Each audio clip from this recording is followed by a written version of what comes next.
but we're returning to a world that feels a little bit more familiar to me, where there is more local produce in shops, and it's great to think global, and I hope that never disappears, because it brings with it tolerance, understanding, and all those other things. But in some respects, local is also good. Yeah. So net zero, Lamington have announced that they're going to go net zero by Lamington Apartments by 2030, which is a great thing to do. I think it's important for these companies that we look to as market leaders to make these kind of open decisions and actually announce these things. One of the things they've done that I do like is that they've actually started to outline what they're actually going to do, which I think is a positive thing. I mean, it's so easy to say you're going to be net zero and leave it at that, and people will, well, what does it mean? So it's good that they've actually started to outline it, and hopefully that will start producing some templates and people start thinking along these lines about what do we actually do. But I was actually looking at some of the hotels that claim to be net zero, and I think a lot of tricks are being missed. I think a lot of things that still need to be questioned, actually.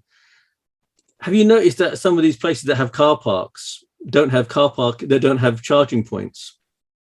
So, so they're constructing hotels. They might have one or two. They might have a series of charging points, but it's not.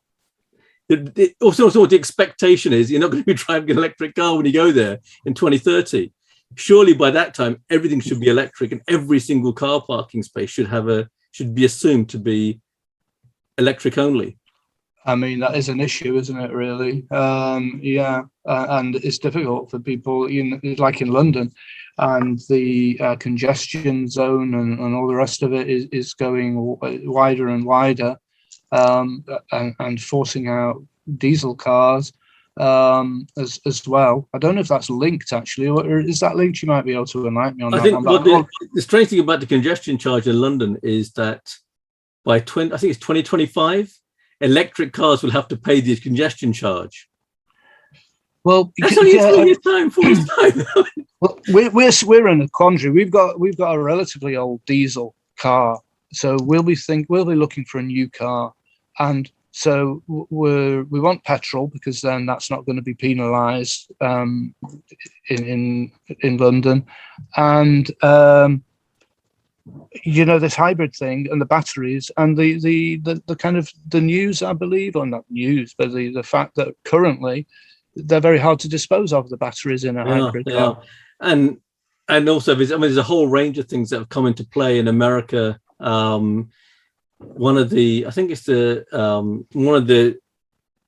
equivalent of our Department of Transport has actually asked the manufacturers of diesel and electric car and petrol cars to help find a solution to a problem that they're finding in America with some of the electric cars, which actually they just catch fire. Okay, so I think there have been 12 incidents where cars have just caught fire. They haven't got a clue how it's happened, and they're asking the people who've got who design petrol cars and diesel cars to now look at those cars. So there's obviously still a long way to go in terms of the actual replacing of batteries. Not easy. I mean, a friend of ours bought a Tesla, and to replace the battery cost £12,000. You buy a new car for that. So much our house costs. Yeah, and it's just a huge amount of money. I think it was £12,000 or £10,000. It was a stupid number for a battery. And then there was some, so there are those things. But you talk about diesel. My car's a diesel hybrid. I don't have to pay that additional surcharge because it's a hybrid. Okay. Right, but you might catch fire. I know. Hopefully not. But yeah. Have you got a Samsung? I've got a Samsung, but I mean, you're on a bit of a loser there.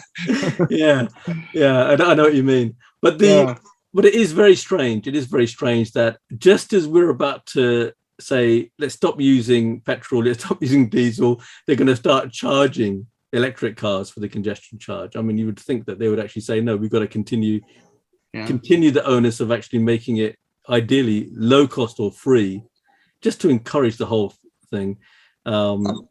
this is it. I mean, you were saying about Lamington, and I'm aware of, but have nothing beyond simple awareness of a company. It's a company. I don't know, an organization. Don't know. Green Globe. And it would be worth, if people are listening are interested in maybe taking the first step, I don't know, towards kind of at least understanding the principles of what we're aiming, what we're aiming for with all this green thing. Then I was aware that Green Globe as an organization exists. I don't have a web address there, but if you Google it, you'll find it. And yeah, don't know, but yeah, it's great in principle, isn't it? And then, but I think that I don't think it's going far enough personally. I mean, if I give an example, so when I was IT director at Think, one of the things I was asked to do was by the owners is to think. It wasn't done because we wanted to be net zero, and we're talking 10 years ago. Net zero wasn't even really considered that important, to be honest. But it was done to reduce the cost of the operation. So there was a business reason, a really strong business reason to run the buildings in a certain way. And also because you needed planning permissions, you still needed to demonstrate you were becoming greener as a company. Okay. So those were the real motivations. And what we did, and this is more than 10 years ago now, thinking about it, we automated the reduction in the use of electricity when people when they left their apartments. So it wasn't just the hotel rooms.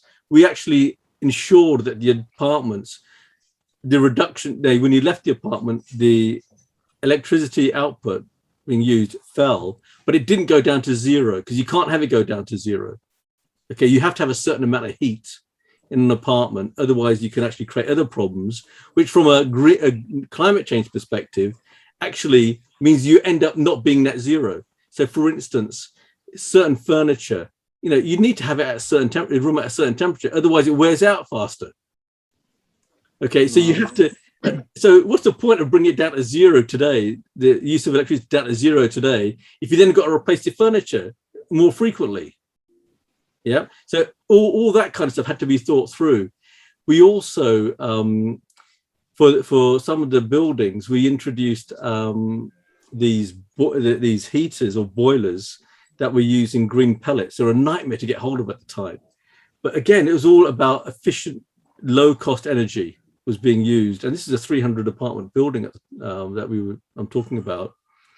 In addition to that, the walls in the apartments were made thinner using a greener material.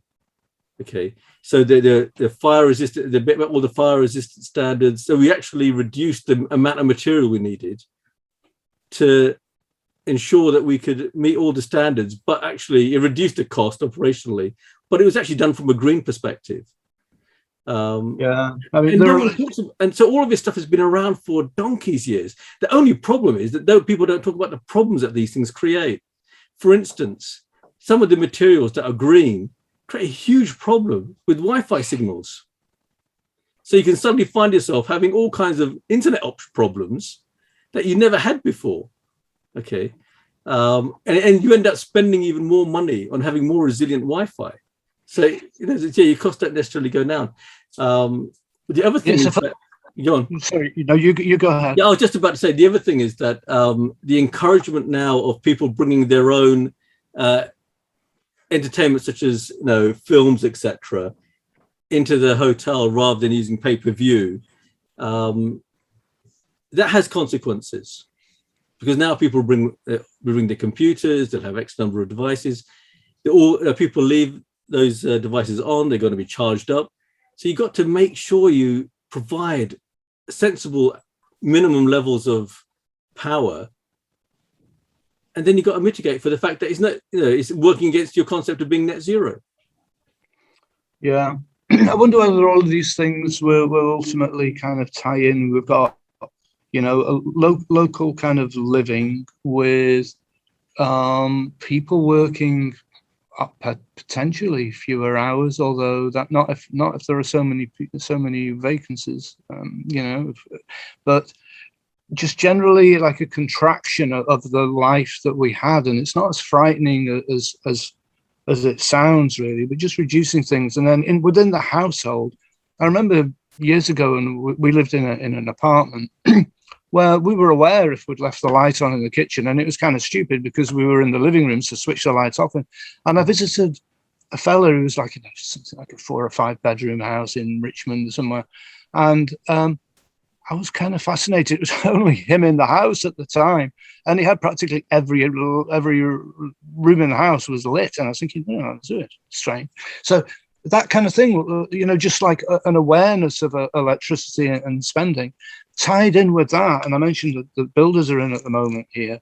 Would you believe they found a light between the ceiling and the and the floor, between in the loft, that has been on for 10 years. It's a great advert for those light bulbs because they've been on for 10 years, but they had not. They just dumped it in the middle and left it there, and it was still lit. And he fished it out. Said that's live. So what I'm really saying there is just the training as well in construction as well, of like a bit more care taken, fashioning houses and accommodation, everything like that. There's so much we can do to just be a bit more aware. Exactly, and I think that one of the things that is going to be really interesting, actually, one of the things is how are people going to take existing properties and meet the net zero requirement?